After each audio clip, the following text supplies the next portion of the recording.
Hello बच्चों, कैसे हैं आप। उम्मीद करता हूँ आप सब अच्छे होंगे। बच्चों, आज मैं फिर विज्ञान के कुछ प्रश्नों को लेकर आया हूँ। देखें आप इसे, अगर पसंद आए तो अपने दोस्तों में इसे शेयर करें और इसे लाइक करें। चलिए बच्चों, आज का काम शुरू करते हैं। प्रश्न है पहला, विद्युत फ्यूज विद्युत धारा के किस प्रभाव पर कार्य करता है।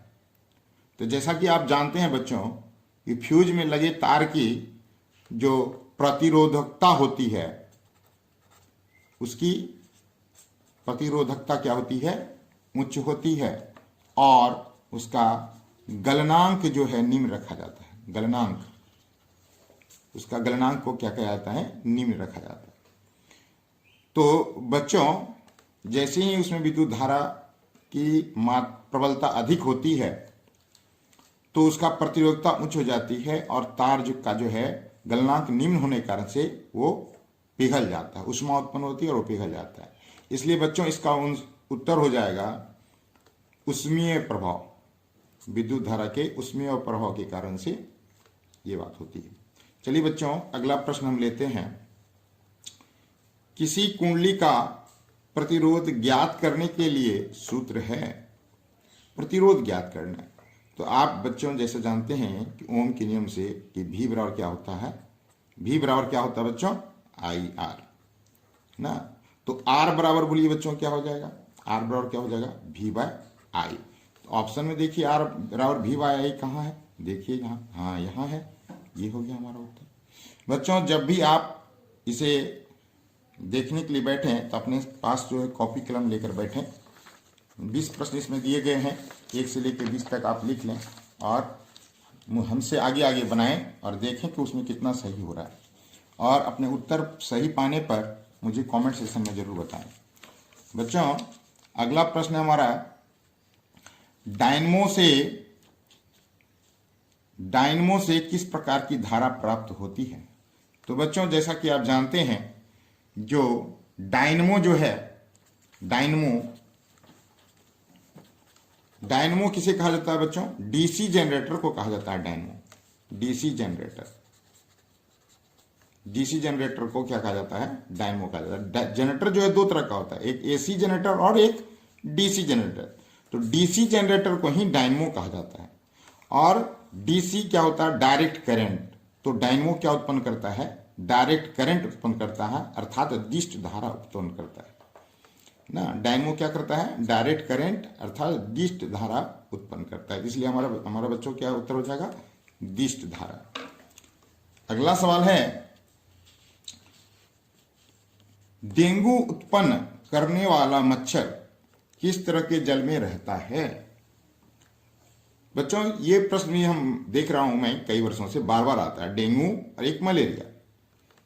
तो बच्चों, जब डेंगू आएगा तो निश्चित रूप से आप साफ जल मारेंगे। डेंगू उत्पन्न जो करने वाले मच्छर ना, जैसा कि मान्यता है कि डेंगू मच्छर जो है साफ जल में ही उत्पन्न होते हैं। हमारे घर के आसपास जो पड़े रहते हैं जल, उसमें ये डेंगू मच्छर पैदा ले लेते हैं।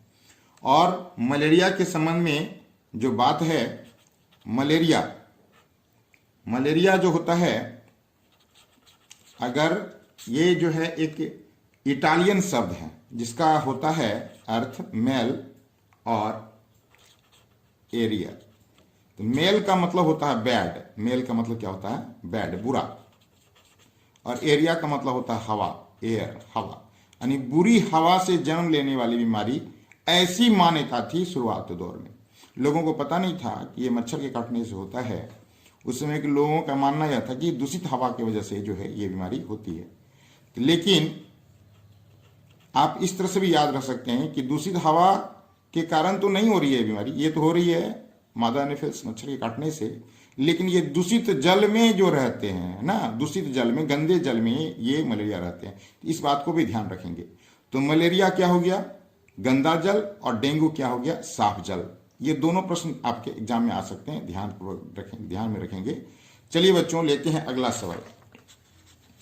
अगला सवाल है, निम्नलिखित में से कौन बायोगैस ईंधन का स्रोत नहीं है। तो जैसा कि आप बच्चों जानते हैं कि बायोगैस जो ईंधन है ये बनाए जाते हैं वनस्पतियों से, पशुओं के मलमूत्र से, या कोई अन्य जो घरेलू कचरे हैं उनसे जो है ये बायोगैस का निर्माण किया जाता है ना। बायोगैस का मुख्य घटक आप लोग जानते होंगे कि मीथेन है। तो ये बताइए क्या ये लकड़ी जो है वनस्पति है? बिल्कुल है। गोबर गैस तो ये तो क्या मलमूत्र है मवेशी का, ये भी। कोयला ये भी तो क्या वनस्पति का ही उत्पाद है। तो इसलिए जो है लकड़ी, गोबर गैस, कोयला, ये तीनों से क्या होंगे? बायोगैस उत्पन्न किए जा सकते हैं। तो स्रोत कौन सा नहीं होगा? नाभिकीय ऊर्जा हो जाएगा बच्चों। चलिए बच्चों अगला सवाल हम लेते हैं। कृत्रिम वृक्क किन अपशिष्ट उत्पादों को रुधिर से अपवहन द्वारा पृथक करता है? अर्थात बच्चों जो हमारा जो आर्टिफिशियल किडनी है, कृत्रिम वृक्क है, वो कौन से अपशिष्ट को बाहर निकालता है?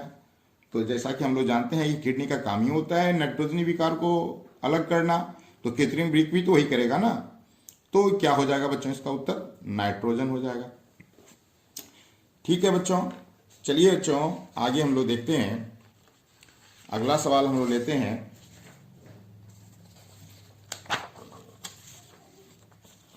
आगे अगला सवाल है हाइड्रा के प्रजनन किस विधि से होता है? पहला है द्विखंडन, दूसरा है मुकुलन, सी है लैंगिक जनन, डी है इनमें से सभी। तो हाइड्रा में जैसा कि बच्चों आप लोग जानते हैं क्या होता है, उसमें हाइड्रा को आप लोग देखे होंगे तो हाइड्रा में क्या होता है? मुकुल निकलता है। हाइड्रा में जो हाइड्रा होते हैं उसमें क्या निकलते हैं? साइड से मुकुल निकलते हैं इस तरह से, है ना बर्ड निकलते हैं, और ये फिर बाद में क्या हो जाते हैं? अलग हो जाते हैं ना। तो इसलिए हमारा बच्चों यहाँ क्या हो जाएगा? मुकुलन हो जाएगा। ठीक है बच्चों, अगला सवाल हमारा है किसी माध्यम के अपवर्तनांक म्यू का मान होता है? तो जैसा कि बच्चों आप लोग जानते हैं स्नेल के नियम से जानते हैं कि किसी दो निश्चित माध्यम दिए रहने पर और किसी विशेष वर्ण के प्रकाश का जो होता है आपतन कोण की जया और अपवर्तन कोण की जया एक नियतांक होता है ना, जिसे, और वही नियतांक को यहाँ पे म्यू कहा गया है बच्चों। तो वो क्या होगी? आपतन कोण की जया मतलब साइन आई और अपवर्तन कोण की जया अर्थात साइन आर का अनुपात। तो यहां पर तो यही होगा आंसर, हमारा बी आंसर हो जाएगा। ठीक बच्चों, अगला सवाल लेते हैं। स्पेक्ट्रम किस रंग की किरण का झुकाव अधिक रहता है? स्पेक्ट्रम में किस रंग की किरण का झुकाव सबसे अधिक रहता है? तो बच्चों ये दूसरी तरह से भी आ सकता है, ऐसा भी आ सकता है कि स्पेक्ट्रम किस रंग की किरण का झुकाव कम होता है, यहां पर है अधिक, हो सकता है दूसरी बार पूछ दे कि कम किस में रहता है। तो आप स्पेक्ट्रम में अगर आप ध्यान से देखे होंगे, जब प्रिज्म से प्रकाश की श्वेत प्रकाश गुजरती है तो ये क्या हो जाती है? अपवर्तन के बाद जो है ये 7 रंगों में विभक्त हो जाती है, जिसमें सबसे ऊपर कौन सा रहता है? तो लाल रहता है, और सबसे नीचे क्या रहता है? तो बैगनी रहता है। तो सबसे कम क्या होगा? विचलन झुकाव होगा सबसे कम लाल का, और सबसे अधिक किसका हो जाएगा? बैगनी का। तो हमारा उत्तर क्या होगा बच्चों? यहाँ बैगनी। हाँ, तो यहाँ आप दोनों तरफ से कम अगर कहे तो लाल रखना है और अधिक कहे तो बैगनी ध्यान रखना है। चलिए बच्चों अगला सवाल लेते हैं। प्रकृति में ऑक्सीजन का संतुलन कैसे बना रहता है? संयोजन क्रिया से, बी है प्रकाश संश्लेषण से, सी है अपघटन से, डी है इनमें से कोई नहीं। तो क्या होगा बच्चों? प्रकाश संश्लेषण होगा। बिल्कुल बिल्कुल प्रकाश संश्लेषण होगा, क्योंकि प्रकाश संश्लेषण की क्रिया में क्या होती है ना, पौधे पर्यावरण से क्या लेते हैं? कार्बन डाइऑक्साइड लेते हैं ना, और जड़ से जल लेते हैं, और सूर्य प्रकाश की उपस्थिति में, सनलाइट की उपस्थिति में ना क्लोरोफिल तो रहता ही है। तो इसके बाद क्या बनता है? ग्लूकोज बनते हैं, C6H12O6 बनते हैं, और जो है ऑक्सीजन भी मुक्त होता है ना। और इसी ऑक्सीजन से क्या होता है, हमारा वो संतुलन बना रहता है, पर्यावरण का संतुलन बना रहता है ना बच्चों। ठीक है बच्चों, आगे चलते हैं, हम अगला सवाल लेते हैं। पौधों में श्वसन क्रिया के अंतर्गत एडीपी के टूटने से कितनी ऊर्जा मुक्त होती है? तो एडीपी के टूटने से, एडीपी का फुल फॉर्म होता है एडिनोसिन डाइफॉस्फेट, डाइफॉस्फेट होता है, एडिनोसिन डाइफॉस्फेट। तो 1 मोल एडीपी के टूटने से जो हमारी ऊर्जा मुक्त होती है, ये पौधों में श्वसन क्रिया में जो 1 मोल एडीपी एडिनोसिन डाइफॉस्फेट के टूटने से जो ऊर्जा मुक्त होती है, इसे याद रखना होगा, वो 30.5 किलो जूल प्रति मोल उत्पन्न होता है। इसलिए हमारा आंसर होगा इसमें कितनी, क्या, ए, 30.5 किलो जूल प्रति मोल, यानी 1 मोल में एडीपी में ऊर्जा मुक्त होगी 30.5 किलो जूल। इसे ध्यान में रखेंगे बच्चों। अगला सवाल है, मानव हृदय का औसत प्रकुंचन दाब है लगभग कितना? तो सिस्टोलिक प्रेशर के विषय में कहा जा रहा है बच्चों। किसके विषय में? सिस्टोलिक प्रेशर, अर्थात संकुंचन दाब। कौन सी pressure? Systolic pressure. Systolic pressure कितना होता है?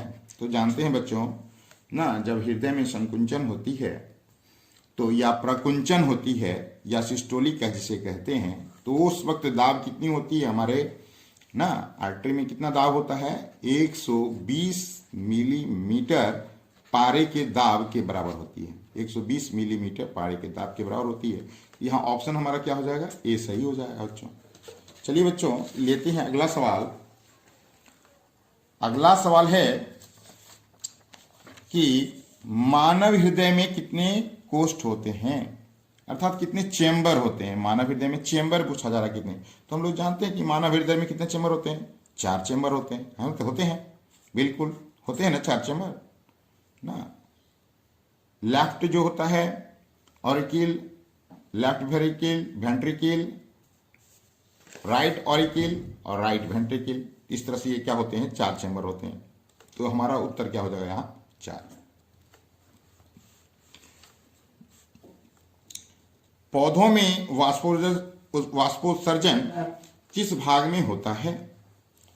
तो बच्चों, वाष्पोत्सर्जन की जो क्रिया होती है पौधों में ना, सामान्यतः जो है मुख्य रूप से कहाँ होती है? पत्तियों में होती है। कहाँ पर होती है? मुख्य रूप से पत्तियों में। इसलिए एक तरह हमारा हो जाएगा पत्ता। ठीक है बच्चों, चलिए अगला जो हमारा सवाल है, हीलियम कैसा तत्व है? ए है अक्रिय, बी है क्रियाशील, सी है सक्रिय, डी है उदासीन। तो बच्चों, हम लोग जानते हैं कि कुछ ऐसे अक्रिय तत्व हैं। इसका उत्तर बच्चों अक्रिय होगा ना। कुछ और भी अक्रिय तत्व हैं, उसे ध्यान में रखेंगे बच्चों। हीलियम, नियन, आर्गन, क्रिप्टन, जेनन और रेडन, ये भी हैं बच्चों अक्रिय गैस। ऐसे भी याद रख सकते हैं, है ना अगर कर 0 रन पर आउट ना, इस तरह से याद रख सकते हैं। हीलियम, नियन, आर्गन, क्रिप्टन, जेनन और रेडन, ये सारे के सारे क्या अक्रिय गैस हैं, जिसमें हमें पूछा गया है हीलियम के संबंध में, तो बाद में ये भी पूछा जा सकता है, इसलिए आप इसे ध्यान में रखेंगे। ठीक है बच्चों, अगला सवाल लेते हैं।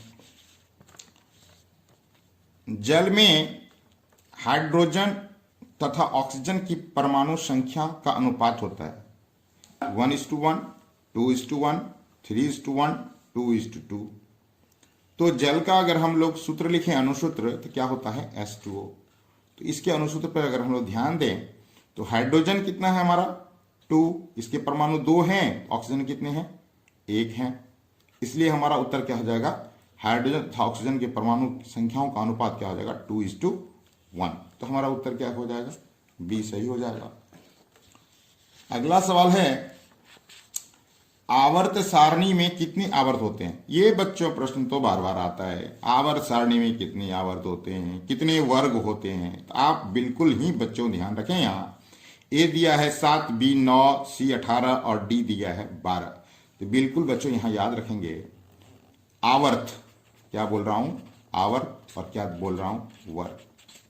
तो आवर्त सारणी में 7 आवर्त होते हैं, 18 वर्ग होते हैं। बिल्कुल एकदम दिमाग में बैठा लीजिए बच्चों, एकदम एग्जाम में तो आना है, ये से प्रश्न तो आते ही रहते हैं ना, इसलिए ध्यान रखें। आवर्त अगर पूछे तो 7, वर्ग पूछे तो 18। तो यहां है आवर्त सारणी में कितने आवर्त होते हैं, तो 7। ठीक है बच्चों, अगला प्रश्न लेते हैं। सिलिका क्या है? ए है धातु, बी है अधातु, सी है उपधातु, डी है इनमें से कोई नहीं। बच्चों ये प्रश्न जो है ना बहुत ज्यादा कंफ्यूजन करता है बच्चों को ना। यहां लिखा है बच्चों सिलिका क्या है ना, तो क्या होगा बच्चों इसका आंसर बताइए पहले आप। तो बच्चों यहां बिल्कुल ही कंफ्यूजन करने की जरूरत नहीं है। सिलिका होता है SiO2, ये है बालू, इसी को यही चीज है बालू, बालू जिससे कि हम लोग घरों में दीवार जोड़ते हैं, वही वाली बालू SiO2। ये क्या है? सिलिका एक यौगिक है, कंपाउंड है ना, यौगिक है, कंपाउंड है। ये धातु नहीं है, अधातु नहीं है, उपधातु नहीं है। तो ये क्या हो जाएगा आंसर हमारा, इनमें से कोई नहीं। और दूसरी बात यहीं पर बच्चों क्यों कंफ्यूजन होता है बच्चों को, चूंकि Si होता है सिलिकन, ये होता है सिलिकन ना, सिलिकन, सिलिकन होता है ये सिलिकन। तो सिलिकन ये क्या चीज हमारा उपधातु है। अगर सिलिकन रहता तो हमारा हो जाता आंसर उपधातु ना, ये उपधातु होता। लेकिन जो है यहां पर दिया है सिलिका यानी बालू, तो इनमें से कोई नहीं हो जाएगा। तो जब सिलिकन रहता तो हमारा हो जाता उपधातु, लेकिन दिया है सिलिका अर्थात बालू SiO2। यहां कहीं भी कंफ्यूज नहीं कीजिएगा बच्चों, सिलिका मतलब। ठीक है, तो लेते हैं बच्चों अगला सवाल। हमारा अगला सवाल है आज का, OH का क्रियाशील मूलक, OH क्रियाशील मूलक कौन है, किसका है, ये मतलब है प्रश्न। OH का क्रियाशील मूलक कौन है? तो OH जो है किसका क्रियाशील मूलक है? OH कीटोन का, A है, B है अल्डिहाइड, C है अल्कोहल और D है इनमें से कोई नहीं। तो बच्चों जैसा कि आप लोग जानते हैं क्रियाशील मूलक क्या होता है, OH जो क्रियाशील मूलक है वो किसका है, अल्कोहल का है। किसका है, अल्कोहल का है ना। तो आंसर क्या हो जाएगा बच्चों, अल्कोहल हमारा हो जाएगा। अगला सवाल है जो आज का आखिरी सवाल है, स्पष्ट दृष्टि की न्यूनतम दूरी है 5 सेंटीमीटर, 15 सेंटीमीटर, 25 सेंटीमीटर और 35 सेंटीमीटर। तो बच्चों बिल्कुल ये ध्यान रखेंगे कि ये स्पष्ट दृष्टि की न्यूनतम दूरी जो होती है, ये भी सवाल बार बार आते हैं, वो होती है 25 सेंटीमीटर। और अधिकतम दूरी कितनी होती है, अधिकतम दूरी कितनी होती है, अनंत होती है ना, अनंत ना, इनफाइनाइट दूरी तक हम लोग देख सकते हैं। और न्यूनतम 25 सेंटीमीटर तक हमारी स्पष्ट होगी। तो बच्चों तो यदि आपको वीडियो पसंद आता है तो इसे वीडियो को आप लाइक करें, शेयर करें। दूसरी बात बच्चों, इससे पूर्व भी मैंने 3 वीडियो ये विज्ञान का अपलोड कर चुका हूं, यदि आप नहीं देखे हैं तो वहां से देख सकते हैं, जिसका डिस्क्रिप्शन में लिंक दे दूंगा।